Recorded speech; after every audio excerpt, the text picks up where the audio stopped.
Good evening dear students, welcome to the English canvas. So आज हम एक नया चैप्टर पढ़ने वाले हैं जिसका नाम है the making of a scientist.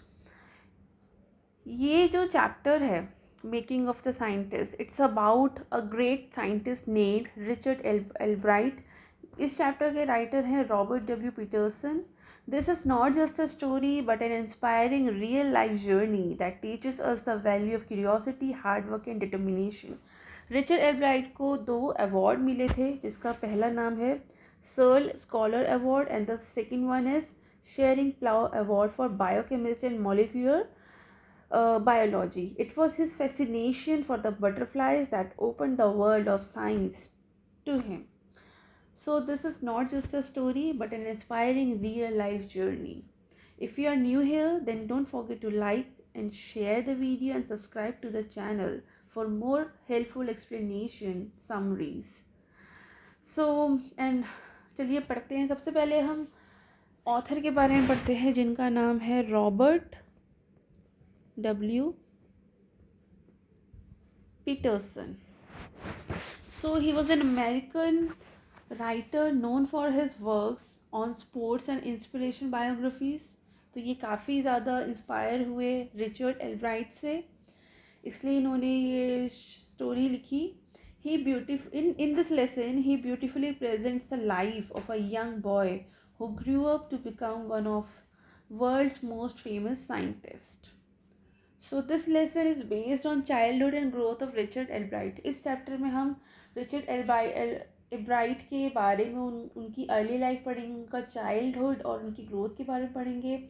Richard Albright is one of the world known scientist and he is the winner of Sorensen Abel Prize.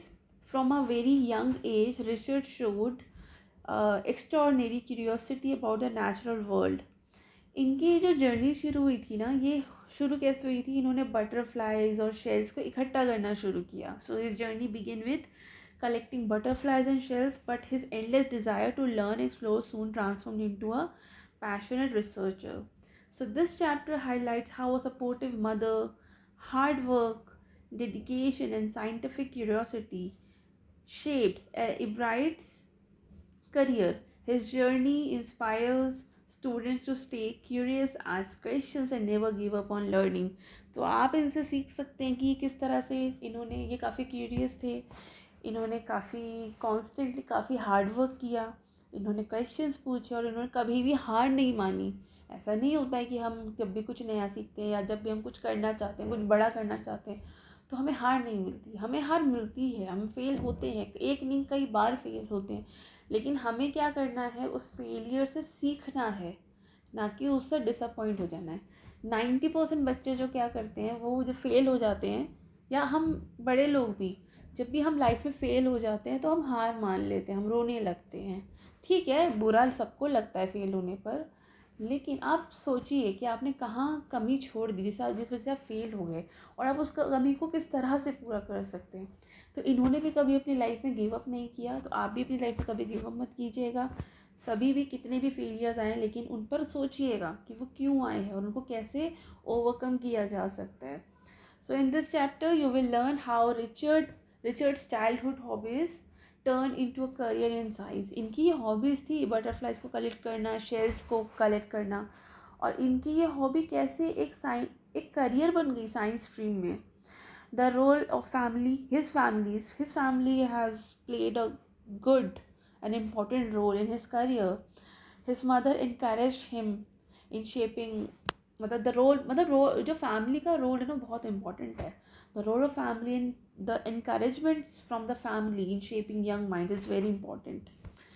And you will learn in this chapter that why curiosity and perseverance are the most important qualities of a scientist. तो चलिए chapter को पढ़ते हैं एक line करके और समझते हैं इसका deep meaning. At the age of 22, a former Scout of the Year excited the scientific world with a new theory on how cells work. So, Richard एब्राइट जब सिर्फ 22 साल के थे, तब उन्होंने एक नई खोज की थी कि सेल्स आप समझते, आप साइंस के स्टूडेंट हैं तो हमारे जो बॉडी है वो ऑर्गन से बना है, और जो ऑर्गन्स है वो टिश्यूज से बना है, और टिश्यूज जो है वो लाखों करोड़ों सेल्स से बने हैं। तो जब वो 22 साल के, तब उन्होंने एक नई खोज की थी कि सेल्स कैसे काम करते हैं, और इस खोज से साइंस वर्ल्ड में काफ़ी हलचल मच गई थी। मतलब ये इन्होंने काफ़ी कम एज में ही काफ़ी बड़ी रिसर्च कर दी थी। Richard H. Ebright and his college roommate explained the theory in an article in the Proceedings of the National Academy of Science. So Ebright और इनके जो कॉलेज के रूममेट थे, इन दोनों ने इस खोज में, इस डिस्कवरी में एक रिसर्च आर्टिकल लिखा था, और एक रिसर्च आर्टिकल के रूप में इन्होंने नेशनल एकेडमी ऑफ साइंस की, साइंस एक बहुत ही फेमस ये इंस्टीट्यूशन है, वहाँ पर एक रिसर्च आर्टिकल की फॉर्म में मैगज़ीन में, मतलब इस इंस्टीट्यूशन की मैगज़ीन में इन्होंने ये पब्लिश कराया था। मतलब इस इंस्टीट्यूशन का एक मैगज़ीन छपा था, उसके अंदर एक आर्टिकल के थ्रू इब्राइट और उसके रूममेट ने ये चीज़ को समझाया था, मतलब इस खोज को लिखा था। So it was the first time this important scientific journal had ever published the work of college students. तो पहली बार ऐसे हुआ था कि इस बड़े से साइंटिफिक जर्नल, मतलब ये बहुत बड़ा साइंटिफिक जर्नल है, तो ऐसा पहली बार हुआ कि इस साइंटिफिक जर्नल में किसी कॉलेज स्टूडेंट का रिसर्च पेपर छपा था। इससे पहले जब भी इसमें रिसर्च पेपर छपते थे तो वो बड़े बड़े साइंटिस्ट के, बड़े बड़े प्रोफेसर्स के हुआ करते थे, लेकिन पहली बार ऐसा हुआ कि किसी कॉलेज स्टूडेंट का कोई पेपर इसमें छप रहा है। ये बहुत अपने आप में बहुत बड़ी बात है, अपने आप में बहुत बड़ी अचीवमेंट है। In sports that would be like making the big leagues at the age of 15 and hitting a home run your first time at a bat. अगर आप स्पोर्ट्स की भाषा में कहें तो ये बिल्कुल वैसा ही है जैसे कोई 15 साल की उम्र में बड़ी ही लीग में शामिल हो जाए और पहली बार में एक सिक्स लगा दे, राइट। अब ये बैट के ऊपर एक नोट दिया हुआ है, अ होम रन इन, अच्छा ये home run, a home run your first time a bat eight bat. इसका मतलब है कि होम रन जो है एक गेम होता है बेसबॉल में, मतलब गेम बेसबॉल वाली गेम में होम रन होता है। इसमें जो बैटर होता है वो एक रन को बहुत इजीली करता है, मतलब होम प्लेट को बिना स्टॉप किए वो बार बार स्कोर करता है। Ball hit of out of the playing field also called the home run. मतलब एक बॉल जो है वो प्लेइंग फील्ड से भी बाहर चली जाए तो उसे कहते हैं होम रन। सो इस तरह वजह से ये इन्होंने ये बेसबॉल के कॉन्टेक्स्ट में समझाया है। ये बिल्कुल वैसा ही है कि एक पेपर ऐसा पब्लिश हुआ 15 साल की उम्र में साइंटिफिक जर्नल में जिसने होम रन किया, मतलब वो उस जर्नल की भी लिमिट से एकदम बाहर हो गया। मतलब ये बहुत बड़ी बात थी एक कॉलेज स्टूडेंट के लिए कि उसका पेपर इतनी अच्छी जगह छप गया। मतलब ये बहुत अपने आप में बहुत बड़ा अचीवमेंट है, होम रन हो गया, मतलब सारी लिमिट्स को, सारी बाउंड्रीज को क्रॉस करके ही इसने अपने लिए फेम पाया है। For Richard Ebright it was in the first in a long string of achievements in science and other fields and it all started with butterflies. अब इब्राइट के लिए ये जो अचीवमेंट है, मतलब इब्राइट के लिए ये एक लंबी लिस्ट की शुरुआत हो चुकी है, एक लंबे लिस्ट उसकी अचीवमेंट की, मतलब यहाँ से शुरुआत हो गई है। और सोचो ये सब शुरू हुआ कैसे शुरू हुआ ये सब, मतलब उसने ये इतनी इतनी सारी जो खोज की अपनी लाइफ में रिचर्ड इब्राइट ने, वो क्यों की? उसको एक छोटी सी ना, एक उसका शौक़ था, उसको एक छोटी सी हैबिट थी कि उसको बटरफ्लाइज इकट्ठा करना बहुत अच्छा लगता था। मतलब यहाँ से शुरुआत हुई इनके करियर की।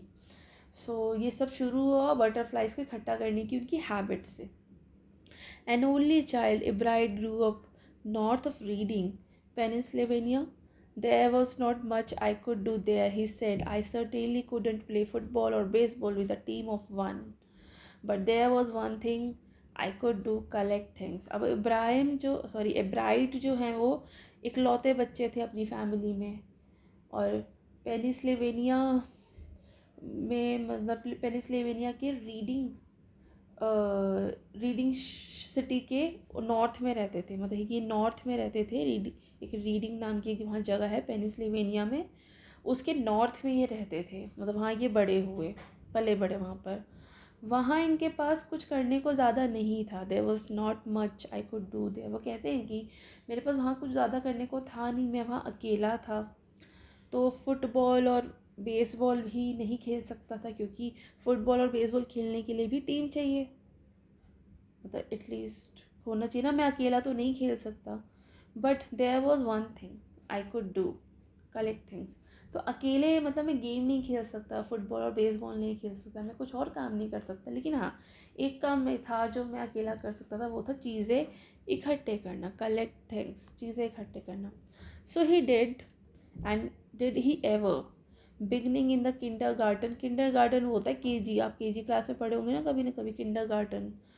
Ebright collected butterflies with the same determination that has marked all his activities.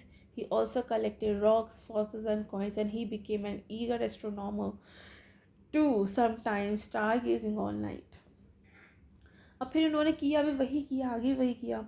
बचपन से ही जब वो केजी क्लास में पढ़ते थे, किंडर गार्डन में पढ़ते थे, तब से ही इब्राइट को बटरफ्लाइज को इकट्ठा करना उन्होंने शुरू कर दिया, क्योंकि उन्हें बहुत अच्छा लगता था। और ये काम जब बहुत अच्छा लगता था ना, तो उन्होंने बहुत डिटर्मिनेशन से किया उस काम को, और यही डिटर्मिनेशन, यही उनकी हैबिट ने उनकी पूरी ज़िंदगी बना दी, मतलब ज़िंदगी की, उनकी आगे की जितनी भी ज़िंदगी थी उसकी पहचान बना दी। बटरफ्लाइज के अलावा भी उन्होंने और भी चीज़ें इकट्ठी की, जैसे कि रॉक्स, फॉसिल्स, कॉइन्स, ये सब इकट्ठा किया। और इतना ही नहीं, he became an eager astronomer too sometimes star gazing all night. इतना ही नहीं, वो एक बहुत ही क्यूरियस एस्ट्रोनॉमर भी बन गए, मतलब एस्ट्रोनॉमर भी थे, जो मतलब एस्ट्रोनॉमर कैसे थे वो इतनी छोटी सी उम्र में, क्योंकि वो पूरी रात आसमान के तारों को देखते रहते थे। तो ये मतलब काफ़ी क्यूरियस, काफ़ी हार्ड वर्किंग थे शुरू से ही देखा जाए तो। From the first he had a driving curiosity along with a bright mind. He also had a mother who encouraged his interest in learning. शुरू से उनके अंदर एक गज़ब की क्यूरियोसिटी थी, काफ़ी जिज्ञासा थी, और साथ ही उनके पास एक ब्राइट माइंड भी था, काफ़ी तेज़ दिमाग के लोग थे, तेज़ दिमाग के थे। फिर उनकी मदर भी काफ़ी अच्छी थी, उनको हमेशा इनकरेज करती थी, उनको उनका इंटरेस्ट को इनकरेज करती थी जो पढ़ने में था उनको। उनकी माँ हमेशा उन्हें पढ़ाई के लिए, नई चीज़ें सीखने के लिए इनकरेज किया करती थी। She took him on trips, bought him telescopes, microscopes, cameras, mounting materials and other equipment, and helped him in many other ways. उनकी जो माँ है उनको इतना ज़्यादा मतलब इनकरेज करती थी कि वो जब भी उनको ट्रिप पर लेकर जाती थी तो उनको वहाँ से फिर टेलीस्कोप्स दिला के लाती थी, माइक्रोस्कोप्स। टेलीस्कोप होता है दूर का कुछ देने के लिए, देखने के लिए, कोई बहुत दूर का देखने, तो टेलीस्कोप से देखेंगे आप। माइक्रोस्कोप्स दिलाती थी उनको, माइक्रोस्कोप मतलब जो कोई चीज़ को बहुत ही माइनर, बहुत ही डिटेल में जाके देखना है तो वो दिलाती थी। उन्हें कैमरास दिलाती थी क्या, और माउंटिंग मटेरियल्स, मतलब कुछ भी साइंस से जुड़ी हुई चीज़ें दिलाती थी, बहुत सारे इक्विपमेंट दिलाए उनको। और ये सारे telescope, microscopes, cameras, mounting materials और भी दूसरे इक्विपमेंट्स ने इनको बहुत हेल्प किया, और इनकी इंटरेस्ट यहाँ और बढ़ी इस चीज़ को लेकर। I was his only companion until he started school, his mother said. इनकी मदर ने भी कहा था एक बार कि, मतलब उनकी माँ ऐसा कहती है कि स्कूल शुरू होने तक मैं ही उसकी अकेली कंपेनियन थी, कोई दोस्त भी नहीं था ना उसका। After that I would bring home friends for him, but at night we just did things together. Richard का घर का नाम होगा Richie, was my whole life after his father died when Richie was in 3rd grade। अब यहाँ उनकी mother का dialogue है ये। उनकी माँ कहती है कि स्कूल शुरू होने तक मैं ही उसकी अकेली साथी थी, बाद में मैं उसके लिए कई उसके दोस्तों को, उसके क्लासमेट्स को मैंने घर पे बुलाना शुरू किया, लेकिन वो जो दोस्त हैं वो तो शाम होती है अपने घर लौट जाएंगे, तो रात में हम दोनों मिलकर कुछ ना कुछ करते थे। और जब इनके फादर की डेथ हुई, जब ये 3rd क्लास में पढ़ते थे, तब से ही जो रिची है वो इनकी मदर के लिए पूरी ज़िंदगी बन गया था। तो इनकी मदर का सिर्फ एक ही फोकस था कि रिचर्ड कुछ सीखे, कुछ नया सीखे, कुछ बड़ा करे लाइफ में। She and her son spent almost every night at the dining room table. If he didn't have things to do, I found work for him. ये भी इनकी मदर का ही डायलॉग है। Not physical work but learning things, his mother said. He liked it, he wanted to learn. अब यहाँ में पता चलता है कि इब्राइट और उनकी जो मदर है लगभग हर शाम डाइनिंग टेबल बैठकर कुछ ना कुछ सीखते थे। जो उनकी माँ है उन्हें कुछ ना कुछ सीखने वाला काम देती थी। और माँ इनकी कहती भी है कि अगर उसके पास कुछ नहीं भी होता था ना, तो उसके लिए कोई ना कोई काम ढूंढ लेती थी। हाँ, फिज़िकल वर्क नहीं ढूंढती थी मतलब हमेशा, लेकिन कुछ ऐसा जिससे वो कुछ सीखे और उसको पसंद भी आता था। ऐसा नहीं कि ये मैं उस पर थोपती थी। उसको ये चीज़ें, रिचर्ड को ये चीज़ें मुझे पसंद भी आती थी, वो हमेशा ही सीखना चाहता था। तो मतलब मन से लगन थी उनको काफ़ी सीखने की। And learn he did, he earn top grades in school. On every day things was just like every other kid, his mother said. और वो कहती हैं कि सच में वह पढ़ाई में हमेशा टॉप करते थे। रिचर्ड हमेशा क्लास में टॉप करते थे। उनकी माँ कहती है कि बाकी जो डेली के काम थे, रोज़ डेली वाले जो काम थे उसमें भी वो बिल्कुल बाकी बच्चों जैसा नहीं था। मतलब सॉरी, बाकी बच्चों जैसा ही था। मतलब वो बाकी जैसे जो भी हम काम करते हैं, मतलब वो वैसे पढ़ाई में बहुत अच्छा था और हमेशा टॉप करता था। और बाकी रोज़मर्रा की ज़िंदगी में, रोज़मर्रा के कामों में वो बिल्कुल बाकी बच्चों जैसा था।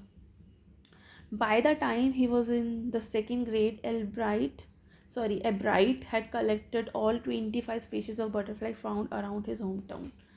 तो वो बताती हैं, मतलब उसकी मदर बताती है कि जब वो सेकंड क्लास में पढ़ता था तो एब्राइट ने अपने शहर में, यानी कि अपने घर, मतलब अपने शहर में आसपास मिलने वाली, अपने घर के पास मिलने वाली कम से कम 25 अलग टाइप की बटरफ्लाइज को इकट्ठा कर लिया था। मतलब घर के आसपास जो होती थी 25 तरह की अलग अलग ब्रीड की, अलग अलग स्पीशीज़ की बटरफ्लाइज को इकट्ठा किया था। अब ये देखो, ये उनके नाम हैं।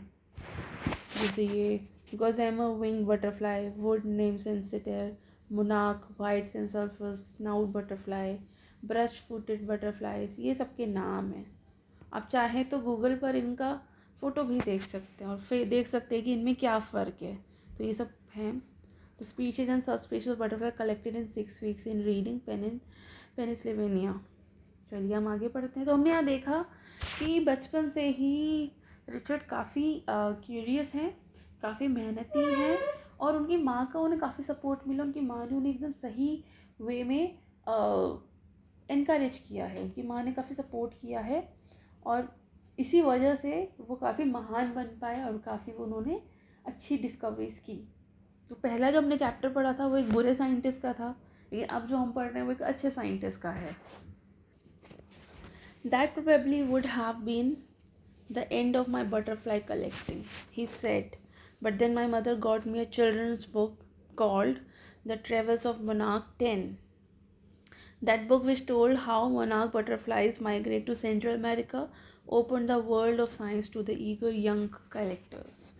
अब ब्राइट कहते हैं कि शायद यही मेरी तितली इकट्ठा करने का अंत होता। मतलब यहीं पर ही, मतलब इसने 25 तरह की तितली को इकट्ठा किया, तो यही शायद तितली इकट्ठा करने का अंत होता। लेकिन तभी इनकी मदर ने इनको एक बच्चों वाली किताब दी, बच्चों के लिए जो किताब छपती है ना वो दी, जिसका नाम था द ट्रेवल्स ऑफ मोनार्क 10। ये नाम था। ये जो बुक है उस किताब में बताया गया था कि मोनार्क बटरफ्लाई कैसे सेंट्रल अमेरिका में माइग्रेट करती है। और इस तरह इस किताब ने इब्राइट की जो साइंस की दुनिया की खिड़की खोल दी। मतलब हो सकता है कि वो यहीं रुक जाता, आगे वो नहीं करता कुछ, लेकिन उसकी मदर ने जो उसको बुक दी ना, द ट्रेवल्स ऑफ मोनार्क 10, कि मतलब इस टाइप की जो बटरफ्लाई होती है वो कैसे सेंट्रल अमेरिका में आता है। उसकी किताब को पढ़ने के बाद और वो इनकरेजमेंट उसको फील हुआ और उसे सपोर्टिव फील हुआ और अब उसके लिए वर्ल्ड ऑफ साइंस के लिए एक दरवाज़ा उसके लिए खुल गया to the eager young collectors. At the end of the book, the readers were invited to help study butterfly migrations. They were asked to tag butterflies for research by Dr. Frederick A. Urquhart, मुझे नहीं पता इसकी क्या pronunciation होगी, of the University of Toronto, Canada. सो ये किताब के इस बुक के एंड में रीडर्स को इनवाइट किया गया था कि वो बटरफ्लाई के माइग्रेशन पर अगर वो स्टडी करना चाहें, अगर वो कुछ रिसर्च करना चाहें तो वो आ सकते हैं।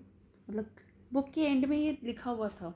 शायद यही वजह थी कि उसकी मदर ने इसको बुक दी ताकि पहले बुक को पढ़े, फिर ये इस इनविटेशन को भी पढ़े कि रीडर्स को जो इंटरेस्टेड हैं वो यहाँ आ सकते हैं और तितलियों के माइग्रेशन पर स्टडी कर सकते हैं। उन्हें कहा गया कि तितलियों को टैग करें ताकि डॉक्टर फ्रेडरिक ए उर्कवार्ट उर्कवार्ट होगा इनका प्रोनाउंसिएशन, और उनको टैग करें ये चीज़। तो उन्हें कहा गया कि तितलियों को टैग करें ताकि डॉक्टर फ्रेडरिक ए उर्कवार्ट उनको स्टडी कर सके। Ebright's mother wrote to Dr. Urquhart, and soon Ebright was attaching light adhesive tags to the wings of monarch. Anyone who found a tagged butterfly was asked to send a tag to Dr. Urquhart. अब Ebright की mother ने doctor Urquhart को letter लिखा और जल्द ही Ebright को monarch butterflies के पंखों पर हल्के टैग लगाना शुरू कर दिया। तो मतलब उसने टैग करना चालू कर दिया। उन्होंने लिखा उनको कि भाई मेरा बेटा कर रहा है ऐसा, और इब्राइट ने मोनार्क बटरफ्लाई के पंखों पर टैग करना भी शुरू कर दिया। अगर कोई इंसान ऐसे टैग की हुई तितली पकड़ता तो उस टैग वापस, मतलब उसको जो टैग है वापस डॉक्टर उर्कुआर्ट को भेजना होता। तो मतलब वो तितलियों को पकड़ पकड़ के उन पर टैग करने लग गया। और कोई भी इंसान अगर मतलब उनको ये टैग्ड बटरफ्लाई मिलेगी तो फिर वो डॉक्टर उर्कुआर्ट को भेजते। The butterfly collecting season around reading last 6 weeks in late summer. ये ग्राफ है देखो यहाँ पर। सो रीडिंग वाला जो एरिया है, रीडिंग एरिया का नाम है एक्चुअली ये। यहाँ पर तितलियाँ को इकट्ठा करने का मौसम सिर्फ 6 हफ्तों तक रहता था, वो भी समर के आखिर में।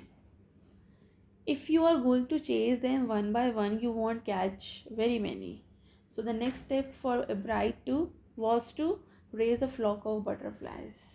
अगर कोई तितलियों को एक एक करके पकड़ना चाहे तो बहुत कम मिलेगी, सिर्फ 6 हफ्तों का ही समय है। तो इसलिए एब्राइट ने अगला कदम उठाया कि खुद वो तितलियाँ पालेगा। पालना ज़्यादा इजी रहेगा ना पकड़ने से तो ज़्यादा।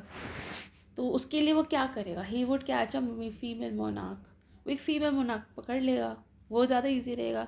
And take her eggs and raise them in his basement through their life cycle from eggs to caterpillar to pupa and to adult butterfly. तो उसने एक फीमेल मोनार्क तितली पकड़ी, उसके अंडे लिए, फिर उनको अपने घर के बेसमेंट में रखा। धीरे धीरे वो अंडे कैटरपिलर बने, कैटरपिलर प्यूपा में बदले, फिर प्यूपा बटरफ्लाई में बदले। ये 4 फ्रेज होते हैं ना बटरफ्लाई की लाइफ के, कि पहले वो एग रहता है, एग से वो कैटरपिलर होता है, कैटरपिलर से वो प्यूपा होता है, प्यूपा से फिर वो एक वेल ग्रोन बटरफ्लाई बन जाता है। Then he would tag the butterflies wings and let them go. अब फिर जब वो बटरफ्लाइज जब वो बड़ी हो गई तो उन पर उसने टैग लगाया और उनको उड़ा दिया। For several years his basement was home to thousands of monarchs in different stages of development. सालों तक उसका जो ये मतलब इसने क्या किया, वो बटरफ्लाइज को टैग किया और उनको उड़ा दिया। अब सालों तक उसका जो बेसमेंट है ये हज़ारों तितलियों का घर बना रहा। कुछ के एग्स रखे रहे, मतलब बहुत सारी बटरफ्लाइज यहाँ पर थी। कुछ एग्स की फॉर्म में थी, कुछ कैटरपिलर की फॉर्म में थी, कुछ प्यूपा की फॉर्म में थी, कुछ बटरफ्लाई पूरी बनी हुई बटरफ्लाइज की फॉर्म में थी। अब ये देखो, ये number and kind of butterfly collected in 6 weeks. 6 week में उसने कितनी, गोसैमर इतनी पकड़ी, वुड निम्फोसिटार इसमें पकड़ी, ब्रशवुड इतनी पकड़ी। ये सब का नंबर ग्राफ है, आप इसको देख लीजिएगा, इतना मुश्किल नहीं है। ये काइंड्स ऑफ बटरफ्लाइज है, ये नंबर्स कलेक्टेड है। सबसे ज़्यादा इसने ब्रश फ्रूटेड पकड़ी है, और सबसे कम ये मोनार्क और स्नाउट पकड़ी है। अब आगे पढ़ते हैं।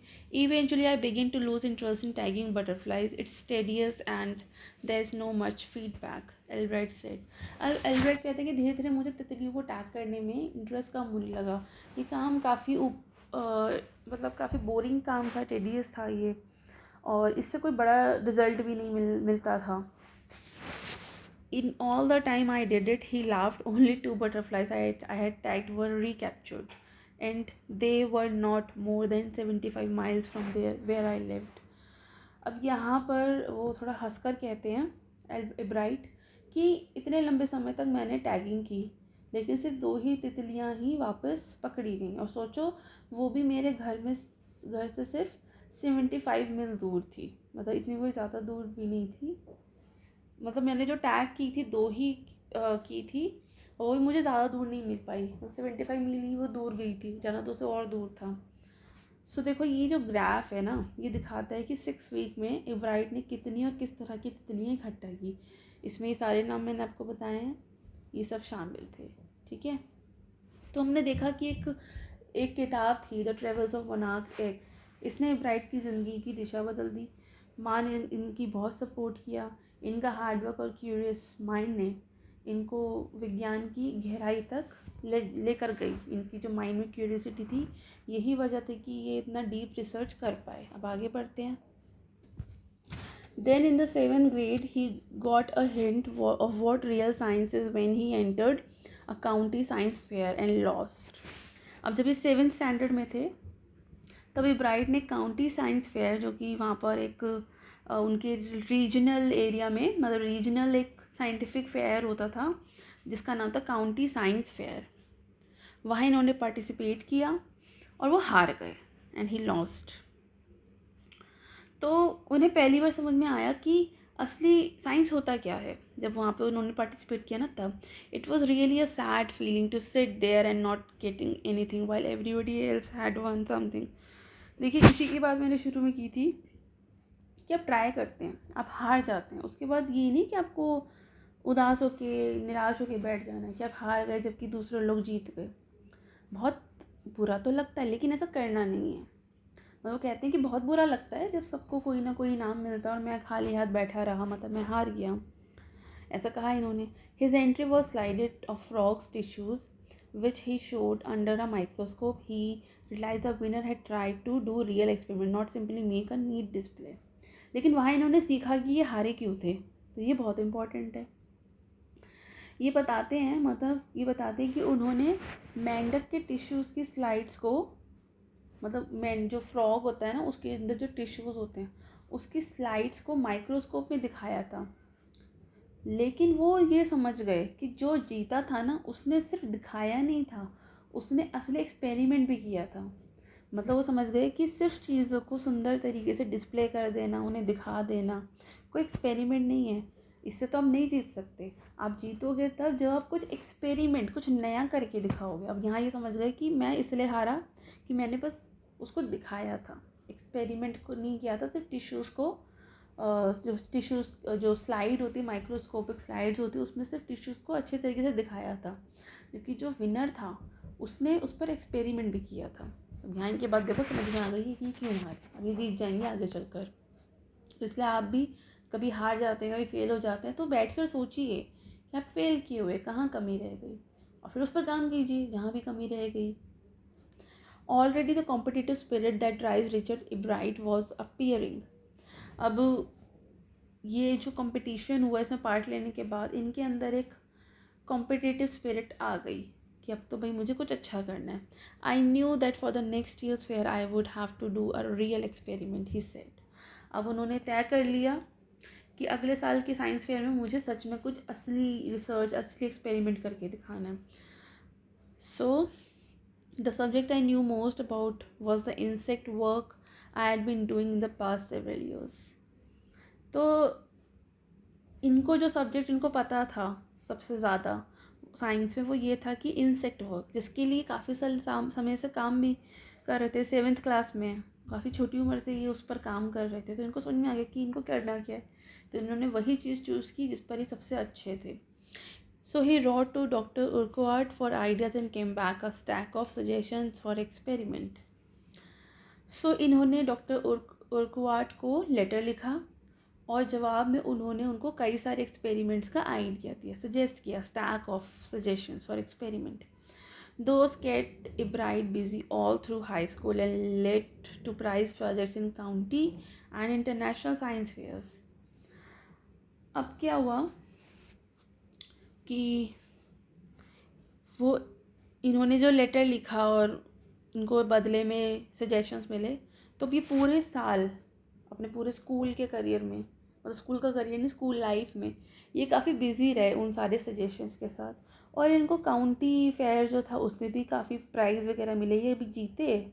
और इंटरनेशनल साइंस फेयर्स में भी इनको काफ़ी प्राइज़ मिले। अब ये 7th में तो जब ये हार गए तभी 8th क्लास में आ गए। ये तो खैर वैसे इनकी पूरी लाइफ की बात बोली है, मतलब बाद में इनको काफ़ी सारे प्राइज़ मिले। लेकिन जब ये 8th क्लास का प्रोजेक्ट कर रहे थे, Ebright try to find the cause of viral disease that kills nearly all monarch caterpillars every few year. जब वो 8th क्लास में थे तो उन्होंने ये जानने की कोशिश की कि ये कौन सी वायरल बीमारी है, वायरल डिजीज़ है जो हर कुछ साल में लगभग सभी मोनार्क बटरफ्लाइज के, मतलब जो बटरफ्लाई के कैटरपिलर होता है, तो उसकी जो छोटा वाला जो बच्चा वाला फॉर्म जो होता है, जब वो कैटरपिलर होता है उसको मार देता है। मतलब वो ये जानना चाह रहे थे कि उन्होंने अपने एक्सपेरिमेंट से ये जानने की कोशिश की कि ये कौन सी वायरल बीमारी है जो मोनार्क बटरफ्लाइज की कैटरपिलर्स को मार देती है। Ebright thought the disease might be carried by a beetle. उनको ऐसा लगा कि शायद ये जो बीमारी है ये बीटल लेकर आता है, जो ये मोनार्क को हो जाती है। He tried raising caterpillars in the presence of beetles. I didn't get any real result, but I went ahead and showed that I had tried the experiment. This time I won. अब उन्होंने caterpillar को beetle के साथ पाला, लेकिन कोई ख़ास result तो उन्हें नहीं मिला। लेकिन उन्होंने अपना जो ये एक्सपेरिमेंट दिखाया और कहा कि कम से कम मैंने कोशिश की। और तो अब इन्होंने जब ये कोशिश की, एक तरह का एक्सपेरिमेंट ही था, रिजल्ट चाहे कुछ भी, एक्सपेरिमेंट तो था ही और एक नई चीज़ थी और इस बारे में तो कोई सोच भी नहीं रहा था जो उन्होंने सोचा, तो इस बार उन्हें जीत भी मिली। The next year his science fair project was testing the theory that viceroy butterflies copy monarchs. अब नेक्स्ट अगले साल वाला जो उनका प्रोजेक्ट था साइंस का, उसमें इन्होंने ये प्रूव किया कि जो वॉइसरॉय बटरफ्लाइज है ना, वो ये मोनार्क बटरफ्लाइज की कॉपी करती है, मतलब उनको कॉपी करती है ये। The theory was that viceroys look like monarchs because monarchs don't taste goods to birds, and viceroys on the other hand do taste good to birds, so the more they look like monarchs and the less likely they are to become a bird's dinner. अब मतलब एक ऐसा चीज़ मानी जाती है कि जो monarch तितली है ना, वो मतलब जो मोनार्क बटरफ्लाइज है वो बर्ड्स को नहीं अच्छी लगती, मतलब बर्ड्स उन्हें नहीं खाते, इसलिए वॉइस रॉय जो है उनके जैसे दिखती है। और वॉइस रॉय मतलब जो मोनार्क, अब ये मुझे नहीं पता इनमें से कौन सी है, पता नहीं कौन सी है, मैं देख कर बताऊँगी। हाँ, तो जो देखिए छोटी सी चीज़ है, मोनार्क जो बटरफ्लाई है वो खाने में अच्छी नहीं है, बट बर्ड्स को खाने में अच्छी नहीं लगती। मोनार्क बटरफ्लाई बर्ड्स को खाने में अच्छी नहीं लगती, लेकिन वॉइस रॉय बटरफ्लाई बर्ड्स को खाने में अच्छी लगती है। अब वॉइस रॉय बटरफ्लाई को पता है कि बर्ड्स मुझे खा जाएगा, लेकिन मोनार्क को नहीं खा पाएगा, तो वो उसकी नकल करती है, उसी की तरह दिखती है, ताकि बर्ड उसको वॉइस रॉय बटरफ्लाई को भी मोनार्क बटरफ्लाई समझ के छोड़ दे और ना खाए, मतलब एक तरह की प्लानिंग कह सकते हो। सो ये ऐसा मानते थे कि मोनार्क बटरफ्लाई पक्षियों को अच्छी नहीं लगती, इसलिए वॉइस रॉय बटरफ्लाई उनकी जैसी दिखती ताकि पक्षी उन्हें भी नहीं खाएं। बड़ा इंटेलिजेंट डिसीजन था वैसे इनका। Ebright's project was to see whether in fact the birds would eat monarchs. अब एब्राइट का जो एक्सपेरिमेंट था वो ये देखना था कि बर्ड्स क्या सचमुच मोनार्क बटरफ्लाइज को खाते हैं या नहीं खाते हैं। And he found that a starling would not eat ordinary bird food, it would eat all the monarchs it could get. So उन्होंने पाया कि एक स्टार्टलिंग जो बर्ड है, स्टार्टलिंग बर्ड वो जिसके बारे में हमने कहानी पढ़ी थी ना, हिज फर्स्ट फ्लाइट, ये वो है स्टार्टलिंग बर्ड। वो ये कह रहे हैं कि स्टार्टलिंग बर्ड जो है वो नॉर्मल खाना तो नहीं खाता, लेकिन जितनी भी मोनार्क बटरफ्लाइज उसको मिलती है उन्हें सब खा जाता है, तो ये खा तो जा ही रहा है। Ebright said later research by other people show that viceroy probably do company the monarch. बाद में और भी दूसरे साइंटिस्ट ने प्रूव किया कि वॉइसरॉय तितलियाँ जो हैं वो एक्चुअल में मोनार्क की नकल करती हैं, बाकी दूसरे लोगों ने भी किया। This project was placed first in the zoology division and third overall in the county science fair. अब ये जो प्रोजेक्ट था ये जूलॉजी डिवीज़न में पहले स्थान पर, मतलब पहली पोजीशन पर पहले डिवीज़न पर आया और पूरे काउंटी साइंस फेयर में तीसरे पर आया। मतलब ये जो प्रोजेक्ट हुआ कि कौन सी बटरफ्लाई खाते हैं और कौन सी नहीं खाते हैं। अच्छा, ये टॉप वाली जो है ये मोनार्क है और जो ये नीचे वाली है वो बॉटम वाली वो वॉइस रॉय बटरफ्लाई है। सो प्रोजेक्ट पर काफ़ी काम किया गया। बाद में जूलॉजी डिवीज़न में इसको फर्स्ट पे रखा गया इस प्रोजेक्ट को, और ओवरऑल काउंटी साइंस फेयर में इसको थर्ड पोजीशन पर रखा गया। सो आगे बढ़ते हैं। In his second year in high school, Richard Ebright began the research that led to his discovery of an unknown insect hormone. Indirectly, it also led to his new theory on the life of cells. अब high school में दूसरे साल में Ebright ने एक ऐसे research शुरू किया जिसने आगे चलकर एक नए इंसेक्ट हार्मोन की खोज की। मतलब एक नए इंसेक्ट हार्मोन, ऐसा हार्मोन जो इंसेक्ट में पाया जाता है, उसकी डिस्कवरी की। The question he tried to answer was simple, what is the purpose of 12 tiny gold spot on the monarch pupa. तो क्वेश्चन बहुत ही ईजी था, मतलब क्वेश्चन बहुत ही स्ट्रेट था। मतलब क्वेश्चन को इसने जो कोशिश की आंसर करने की वो काफ़ी सिंपल थी कि जो मोनार्क बटरफ्लाई है उसके प्यूपा पर कुछ ना, वो उसके जो कोकून होता है, प्यूपा जो होता है उस पर ना 12 छोटे छोटे गोल्डन कलर के स्पॉट्स होते हैं। तो वो क्यों है? मतलब उसका सवाल ये था कि जो मोनार्क प्यूपा है, मतलब एडल्ट बटरफ्लाई बनने से पहले जो मोनार्क प्यूपा है उस पर 12 छोटे छोटे गोल्डन स्पॉट्स होते हैं, वो क्यों होते हैं? Everyone assumed that sports was just ornamental, Ebright said, but Dr. Urquhart didn't believe it. सबको यही लगता था कि ये जो स्पॉट्स है ना, हमने भी अक्सर देखा होगा बटरफ्लाईज पर कुछ कलरफुल स्पॉट्स होते हैं जिनसे बटरफ्लाई बहुत सुंदर दिखती है। सबको यही लगता था कि ये जो स्पॉट्स है सिर्फ ये ऑर्नामेंटल है, सिर्फ सजावट के लिए, जबकि ऐसा नहीं था। और डॉक्टर उर्क्वार्ट को भी यही मानना था कि नहीं, ये ऐसे ही नहीं है, ऑर्नामेंटल नहीं है, इसका कुछ साइंटिफिक रीज़न होता है।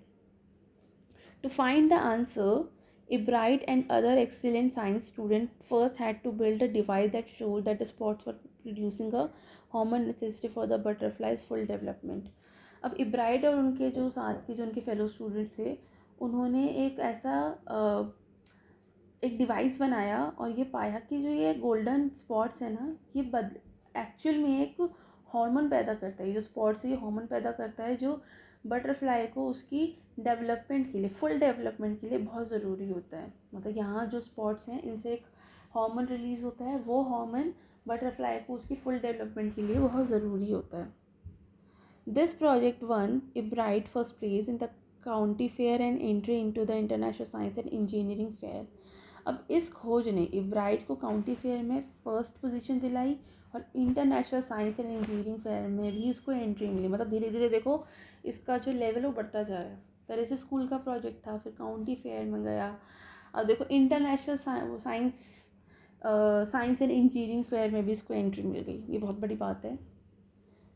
There he won third place for zoology, वहाँ उसको जूलॉजी में थर्ड प्लेस मिला। He also got a chance to work during the summer at the entomology laboratory for Walter Reed Army Institute of Research. इसको एक chance मिला कि ये summer में इस एंटोमोलॉजी लेबोरेटरी जो थी Walter Reed Army Institute of research की, वहाँ पर भी इसको एंट्री मिल गई कि वह वहाँ जाके ये रिसर्च करेगा, वहाँ जाके ये काम करेगा।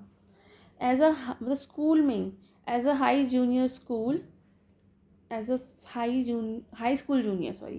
school junior, Richard Ebright continued his advanced experiments on the monarch puma. So high school में जूनियर ईयर्स में ही इनको मोनार्क प्यूमा पर और भी इन्होंने काफ़ी ज़्यादा अच्छे एडवांस एक्सपेरिमेंट किए। That year his project won first place at the international science fair and gave him another chance to work in the army laboratory during the summer. इसी साल इनका प्रोजेक्ट इंटरनेशनल साइंस फेयर में first position पर आया और इनको दोबारा से मतलब उन्हें गर्मियों में फिर से इस आर्मी लैब में काम करने का मौका मिला। इसी लैब में दोबारा से इनको फिर से मौका मिला, बहुत बड़ी बात है ये। In his senior year he went a step further, he grew cells from the monarchs wings in a culture and showed that the cells would divide and develop into normal butterfly wing scales only if they were fed the hormone from the gold spots. अब अपने senior years में इन्होंने एक और कदम आगे आगे की तरफ बढ़ाया. इन्होंने मोनाक के पंखों के सेल्स में एक सेल्स मतलब सेल्स जो उगाई, मतलब मोनाक के विंग्स की सेल्स कल्चर में उगाई. तो ये एक्सपेरिमेंट था. वहाँ इन्होंने प्रूफ किया कि ये जो सेल है ये सही तरह से पंख में बदलती है सिर्फ तब जब उन्हें गोल्डन स्पॉट वाला हार्मोन मिलता है.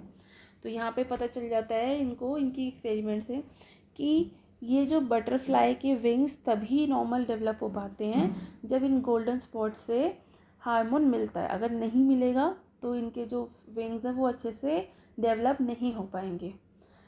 That project won first place for zoology at the International Fair and he spent the summer after graduation doing further work at the Army Laboratory and at the laboratory of US Department of Agriculture. So यहाँ पर भी इनको international fair में zoology में पहली position मिली. फिर इन्होंने graduation के बाद अपने गर्मियों में इन्होंने अपना गर्मियों की छुट्टियां जो थी इन्होंने अपनी मतलब ग्रेजुएशन के बाद इन्होंने अपनी रिसर्च में लगाया और इनको आर्मी लैब प्लस इनको यूएस डिपार्टमेंट ऑफ एग्रीकल्चर में भी इनको एंट्री मिल गई. तो हमने यहाँ देखा कि असली साइंस का मतलब है एक्सपेरिमेंट करना, ना कि सिर्फ सजावट करना. सो फेलियर्स से ये आगे बढ़े हैं. फेलियर्स ने इनको मोटिवेट किया है. इनकी क्यूरियोसिटी और इनकी मेहनत से इनकी छोटी सी खोज से भी इनको इंटरनेशनल लेवल पर पहुंचा सकता है. इनको पहुंचाएगा भी आगे. चलिए आगे पढ़ते हैं. The following summer, after his freshman year at the Harvard University, देखो हार्वर्ड यूनिवर्सिटी पहुंच गई है. Ebright went back to the laboratory at the Department of Agriculture and did more work on the hormone from the gold spots using the laboratory's sophisticated instruments, and he was able to identify the hormones chemical structure. अब अगली ही गर्मी में ये Harvard university में अपना इन्होंने पहुंच गए. वहाँ पर इन्होंने अपना पहला साल पूरा करने के बाद इब्रिट वापस डिपार्टमेंट ऑफ एग्रीकल्चर की लैब में गए. वहाँ उन्होंने गोल्ड स्पॉट्स वाले हार्मोन पर और भी डिटेल्ड रिसर्च की. वहाँ इस लैब में इन्होंने काफ़ी सोफिस्टिकेटेड इंस्ट्रूमेंट से उनका इस्तेमाल किया और उन्होंने उस हार्मोन की केमिकल स्ट्रक्चर खोज निकाली कि वो जो स्पॉट्स हैं उससे जो हार्मोन रिलीज़ होता है वो उसका केमिकल स्ट्रक्चर है क्या, वो किस तरह से डिटेल में मतलब इन्होंने काम किया. A year and a half later, during his junior year, Ebright got the idea for his new theory about cell life. It came while he was looking at X-ray photos of the chemical structure of a hormone. अब 1.5 साल बाद लगभग जब Ebright अपने junior year में थे तब इन्होंने इनके दिमाग में सेल लाइफ के बारे में एक नई थ्योरी का आइडिया आया. मतलब ये उसकी केमिकल स्ट्रक्चर की एक्सरे की तस्वीरें देख रहे थे. मतलब इनको जो आइडिया आया ना कि ये जो गोल्डन स्पॉट्स हैं इसमें जो सेल लाइफ है इसके बारे में एक नई थ्योरी का आइडिया आया. तब ये आइडिया जो इनके माइंड में आया था इन्होंने मतलब उस पर इन्होंने इस हार्मोन की केमिकल स्ट्रक्चर की ये तस्वीरें देख रहे थे एक्सरे की. When he saw photos Ebright didn't shout eureka or even I have got it, but he believed that along with his findings about insect hormone, the photo gave him the answer to one of biologist's puzzle. How can he read the blueprint of its DNA? अब जब इन्होंने वो तस्वीरें देखी तो उन्होंने ऐसे कुछ नहीं चिल्लाया. जैसे जो जनरली जो साइंटिस्ट होते हैं ना वो यूरेका बोलते हैं या आई हैव गॉट इट बोलते हैं. मतलब यूरेका मतलब मैंने पा लिया. वो ऐसा नहीं चिल्लाए, ना ही उन्होंने आई गॉट इट कहा. क्यों नहीं कहा आगे देखते हैं. क्योंकि उन्हें यकीन था कि इंसेक्ट्स के हार्मोन पर अभी उनकी ये जो खोज है और ये जो तस्वीरें हैं ये मिलकर उन्हें बायोलॉजी के बारे में बायोलॉजी की सबसे बड़ी पहेली का जवाब दे रही है. जैसे कि जो सेल है वो अपने डीएनए के ब्लूप्रिंट को पढ़ती है. मतलब जो सेल है वो डीएनए के ब्लूप्रिंट को ये एक तरह का ब्लूप्रिंट होता है. मतलब पढ़ सकती है. Cell can read the blueprint of its DNA. तो अभी और भी चीज़ें खोजनी बाकी थी जबकि इतनी बड़ी चीज़ें इनको मिली फ़ोटोज़ देखने के बाद, लेकिन फिर भी ये नहीं चल रहा है. DNA is the substance, is the nucleus of a cell that controls heredity, and it determines the form and function of the cell. That's DNA is the blueprint for life. जो डीएनए होता है ना, वो nucleus में होता है, मतलब cell के अंदर एक न्यूक्लियस होता है, उसके अंदर वो एक पार्ट होता है जो हेरिडिटी को कंट्रोल करता है, वही तय करता है कि सेल का फॉर्म क्या होगा, वो किस तरह से काम करेगा। इसलिए डीएनए को लाइफ का ब्लूप्रिंट भी कहा जाता है। तो हमने यहाँ देखा कि वो बड़ी मेहनत से और सही इंस्ट्रूमेंट से काफ़ी बड़ी खोज कर रहे हैं। इब्राइट ने लैब के जो बहुत ही अच्छे वाले सोफिस्टिकेटेड इंस्ट्रूमेंट्स, उनका इस्तेमाल करके हॉर्मोन्स का एक बहुत बड़ा रहस्य खोला है। और विज्ञान जो है, साइंस जो है, वो यूरेका चिल्लाने से नहीं बल्कि गहरी सोच और ध्यान से आता है। और डीएनए वो सीक्रेट मैप है जिसमें हमारे पूरे जीवन का राज छिपा है। तो चलिए आगे पढ़ते हैं। Bride and his college roommate James R. Wong worked all the night drawing pictures and constructing plastic models of molecules to show how it happened. Together they later wrote the paper that explained the theory. अब Ebright और उनके college roommate James R Wong ने पूरी रात मेहनत करके molecules के pictures बनाए, प्लास्टिक मॉडल बनाए, ताकि समझा सकें कि ये काम कैसे करता है। बाद में दोनों ने मिलकर एक रिसर्च पेपर लिखा जिसमें उन्होंने अपनी थियोरी समझाई। जो इनका छपा था ना, ये वो पेपर की बात हो रही है। Surprising, no one who knew him, Richard Ebright graduated from Harvard with the highest honor, second in his class 1510. Ebright went on to become a graduate student researcher at Harvard Medical School. There he began doing experiments to test his theory. मतलब ये किसी के लिए बहुत बड़ी हैरानी की बात नहीं थी कि रिचर्ड इब्राइट ने हार्वर्ड यूनिवर्सिटी में सबसे हाईएस्ट ऑनर वाली डिग्री के साथ ग्रेजुएशन किया। वो अपनी पूरी क्लास 1510 स्टूडेंट्स में दूसरे नंबर पे थे। मतलब उनसे पीछे 1508 बच्चे थे उनकी क्लास के, और वो भी हार्वर्ड जैसी यूनिवर्सिटी में। उसके बाद इसके बाद इब्राइट ने हार्वर्ड मेडिकल स्कूल में ग्रेजुएट स्टूडेंट रिसर्चर के रूप में काम शुरू किया। वहाँ उन्होंने अपनी थ्योरी को साबित करने में कई सारे एक्सपेरिमेंट किए। If the theory proves correct, it will be a big step towards understanding the process of life. It might also lead to new ideas for preventing some types of cancer and other diseases. अगर उनकी theory सही साबित होती तो यह जीवन जो life है उसके प्रोसेस को समझने में एक बहुत बड़ी अचीवमेंट होती। साथ ही इससे कैंसर और उसके जैसी और बीमारियों को रोकने की भी प्रिवेंशन में मिल जाती। मतलब बहुत बड़ी रिसर्च है ये, कि अगर ऐसा हो जाए तो इंसान को कैंसर जैसी, उस समय पर कैंसर जैसी बड़ी बीमारी का भी इलाज मिल जाएगा। All of these is possible because of Albert's scientific curiosity. His high school research into the purpose of spots on a monarch pupa eventually led him to his theory about cell life. तो ये सब कुछ इब्राहिम की scientific curiosity की वजह से ही possible हो पाया। हाई स्कूल में किया गया उनका एक छोटा सा रिसर्च कि मोनार्क प्यूपा पर गोल्ड स्पॉट्स क्यों होते हैं, वो जो एक रिसर्च थी, उनका जो इंटरेस्ट था, अगर वो तब पैदा नहीं होता तो ये भी दिन नहीं हो पाता। और आखिरकार उन्हें एक सेल लाइफ की थियोरी तक ले गया। मतलब शुरू कहाँ से हुआ था कि मोनार्क प्यूपा पर गोल्डन स्पॉट्स होते क्यों हैं, और ख़त्म कहाँ हुआ है कि सेल लाइफ की थियोरी क्या है, कितनी इंपॉर्टेंट है सेल लाइफ की थ्योरी, बड़ी से बड़ी बीमारी का इलाज मिल सकता है। Richard Ebright has been interested in science since he first began collecting butterflies, but not so deeply that he hasn't time for other interests. Ebright also became a champion debater and public speaker and a good canoeist and all-around outdoors person. He's also an expert photographer, particularly of nature and scientific exhibits. So Richard Ebright की विज्ञान मतलब science में जो interest था वो बचपन से ही था, जब उन्होंने बटरफ्लाइज को इकट्ठा करना शुरू किया था। लेकिन साइंस के साथ साथ उन्होंने अपनी भी इंटरेस्ट के लिए भी, मतलब साइंस में उनका जो इंटरेस्ट था अपनी उस समय के साथ उन्होंने उसको निकाला और वो बढ़ता भी गया। और Ebright also become champion debater, मतलब इब्राहिम एक चैम्पियन डिबेटर भी थे और एक पब्लिक स्पीकर भी थे, मतलब बने वो।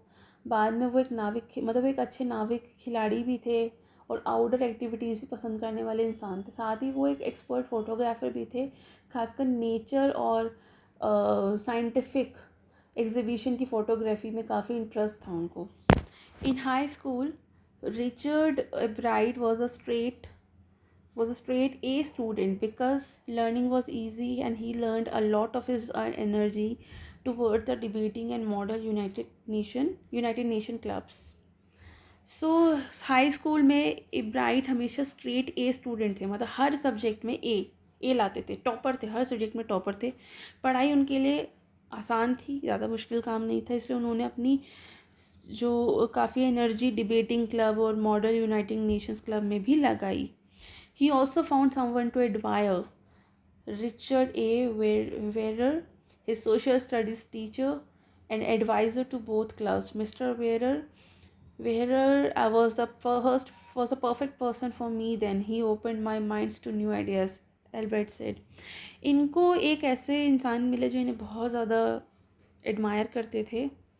वो थे मतलब जिनको ये काफ़ी एडमायर करते. He also found someone to admire A Richard. मतलब इनको अपने सोशल स्टडीज़ के जो टीचर थे रिचर्ड ए वॉयरर, इनको ये बहुत अच्छे लगते थे, जो दोनों क्लब के जो ये मैंने बताया ना, ये डिबेटिंग क्लब में भी थे और ये मॉडल यूनाइटेड नेशंस क्लब में भी थे. तो ये जो सोशल साइंस के टीचर इन दोनों क्लब्स के भी एडवाइज़र थे.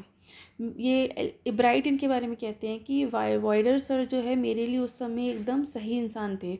उन्होंने मेरा दिमाग नए विचारों के लिए खोल दिया था. तो ये बहुत बड़ी बात थी. Richard would always give extra effort, mister Wehrer said. What pleased me was this person who put in 3 or 4 hours at night doing debate research besides doing all his research with butterflies and his other interest.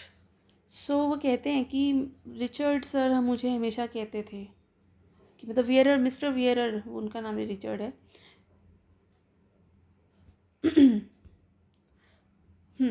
तो wearer sir उसको कहते थे कि भाई तुम हमेशा extra effort करो, जो भी तुम्हें अच्छा लगता है वो करो. And here was this person जो मुझे मतलब एनकरेज करते थे कि मैं रात में 2-3 घंटा 3-4 घंटा बैठ के डिबेट रिसर्च पर काम करूं बटरफ्लाइज के साथ और दूसरे इंटरेस्ट के साथ. मतलब इन्होंने बहुत मोटिवेट किया मुझे, ऐसा कह रहा है रिचर्ड इब्राइट. और मिस्टर वियरर ने आगे भी कहा, Richard was competitive but not in a bad sense. He explained, मतलब ये मिस्टर वियरर की भी यहाँ पे बात लिखी हुई है.